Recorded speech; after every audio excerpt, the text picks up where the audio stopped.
பாட ஆரம்பிக்கிறதுக்கு முன்னாடி நம்ம துவா ஓதிக்கலாம். ரப்பி ஷ்ரஹ்லி சத்ரி வயஸ்ஸிர்லி அம்ரி வஹ்லுல் உக்தத்தம் மின் லிசானி யஃப்கஹு கௌலி. ரப்பி ஸித்னி இல்மா ரப்பி ஸித்னி இல்மா ரப்பி ஸித்னி இல்மா. இந்த கிளாஸில் என்ன பார்த்தோம் அப்படின்னு சொன்னால், ஒரு பெண்ணுக்கு வந்து தொழுகையோட எண்ணிக்கையில் சந்தேகம் ஏற்பட்டுச்சுன்னா என்ன பண்ணணும், அதோட 3 நிலைகள் இருக்குதுன்னு சொன்னோம். அதில் ஃபஸ்ட்டு நிலைமை என்னென்னா, சந்தேகம் வந்து வளமையாக இல்லாமல் அவங்களுக்கு எப்போயாவது ஒரு தடவை தான் அந்த மாதிரி டவுட் வரும். நம்ம எத்தனை ரக்காய் தொழுதோன்னு சொல்லிட்டு டவுட் வரும் அப்படின்னு சொன்னால், அவங்க வந்து தொழுகையை முடிச்சுட்டு சலாத்தை கொடுத்துட்டு மறுபடியும் அவங்க வந்து தொழுகையை தொழுதணும் அப்படின்னு சொல்கிறாங்க. செகண்ட் விஷயம் என்ன அப்படின்னு சொன்னால், இப்போ சந்தேகம் வந்து அவங்களுக்கு அடிக்கடி வரக்கூடியவங்களாம் இருக்குது. அதே மாதிரி அவங்களுடைய எண்ணத்தில் வந்து நம்ம இத்தனை ரக்காயத்தான் தொழுகிறோம்னு சொல்லிட்டு ஒரு உறுதியாக இருக்குது. சரிங்களா? இப்போ நம்ம 4 ரக்காயத் தொழக்கூடிய ரக்காயத்தில் நம்ம 4வது ரக்காயத்தில் சந்தேகம் வருது. நம்ம 3வது ரக்காயத் தொழுகிறோமா இல்லை 4வது ரக்காயத் தொழுகிறோமான்னு சந்தேகம் வருது. அப்போ அவங்களுக்கு வந்து மனசில் வந்து ஒரு உறுதியாக இருக்குது, இல்லை நம்ம 3 தான் தொழுகிறோம், கண்டிப்பாக 4வது தான் தொழுகிறோம், இன்னும் ஒரு உறுதியாக இருந்தாங்க அப்படின்னு சொன்னால், அவங்க என்ன பண்ணணும், அந்த தொழுகையை வந்து தொழுது முடிச்சுட்டு கடைசியில் சஜ்தா சஹ்வு செய்யணும்னு அவங்களுக்கு அவசியம் கிடையாது. அதே மாதிரி இன்னொருத்தவங்களுக்கு சந்தேகம் வந்து அடிக்கடி வரக்கூடியதாக இருக்குது. அதே மாதிரி அவங்களுடைய மனசுலையும் ஒரு உறுதி இல்லை, அதாவது நம்ம இத்தனை ரக்காயத்தான் தொழுகிறோன்னு சொல்லிட்டு அவங்களுக்கு ஒரு உறுதியே இல்லாமல் இருக்குது. அப்படி இருந்துச்சு அப்படின்னு சொன்னால் அவங்க என்ன பண்ணணும்னா, குறைந்த எண்ணிக்கையை வந்து ரக்காயத்தை வந்து நியத்து வச்சுக்கணும். எப்படின்னா, இப்போ வந்து அவங்க 4வது ரக்காயத் தொழுகிறாங்க, அப்போ அவங்களுக்கு சந்தேகம் வருது, நம்ம எத்தனாவது ரக்காயத் தொழுவ போகிறோம்னு சொல்லிட்டு சந்தேகம் வந்துச்சு அப்படின்னு சொன்னால், 2வது ரக்காயத்தான் சந்தேகம் வருது, அவங்களுக்கு மனதிலேயும் உறுதி இல்லை, நம்ம எத்தனாவது ரக்காயத்தான் தொழுகிறோன்னு உறுதி இல்லைன்னா, அப்போது 2வது ரக்காயத் தொழுகிறோம் அப்படி சொல்லிட்டு என்ன பண்ணணும், மிக குறைந்த எண்ணிக்கையை வச்சுட்டு நம்ம 2வது ரக்காயத்தில் என்னென்ன செய்வோமோ அத்தியாயத்தை உட்காந்துட்டு அப்புறம் 3வது ரக்காயத்தை 4வது ரக்காயத்தை தொழுதுட்டு என்ன பண்ணணும், கடைசியில் சஜ்தா சஹ்வு செஞ்சுக்கணும் அப்படின்னு சொல்கிறாங்க. சரிங்களா? அதே மாதிரி சட்டம் என்ன சொல்கிறாங்க மஸ்அலா அப்படின்னு சொன்னால், ஒரு தொழுகை அப்போ நம்ம தொழுது முடித்ததுக்கப்புறம் தான் நமக்கு வந்து சந்தேகம் வருது, நம்ம எத்தனாவது ரக்காயத் தொழுதோம் அப்படின்னு சந்தேகம் வந்துச்சுன்னா அதை வந்து கண்டுக்கன்னு அவசியம் இல்லை. ஆனால் உறுதியாக நம்ம வந்து கம்மியாக தான் தொழுதுருக்கோம், 4 ரக்காயத்து பதிலாக நம்ம 3 ரக்காயத்து தான் தொழுதுருக்கோம் அப்படின்னு உறுதியாக தெரிஞ்சிச்சு அப்படின்னு சொன்னால், அவங்க திரும்பவும் தொழுகையை வந்து தொழுகிறது வந்து அவசியமாயிரும்.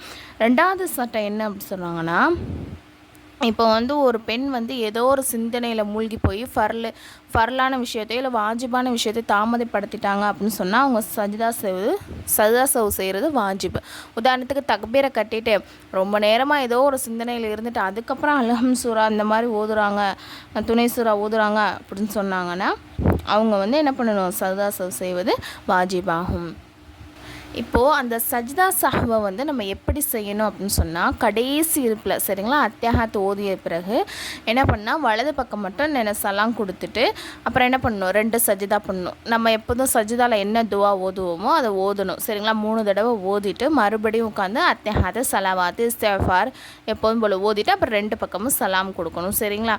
இதோடைய சட்டம் என்ன சொல்கிறாங்க அப்படின்னு சொன்னால், ஒரு பெண் அத்தியாயத்தை ஓதிய பிறகு, அதாவது அத்தியாயத்தை ஓதியதுக்கப்புறம் என்னது வலது பக்கம் மட்டும் சலாம் கொடுக்கணும்ல, அதை கொடுக்காம 2 சஜ்தாவும் பண்ணிட்டாங்களாலும் அதுவும் என்னது கூடிடும். சரிங்களா?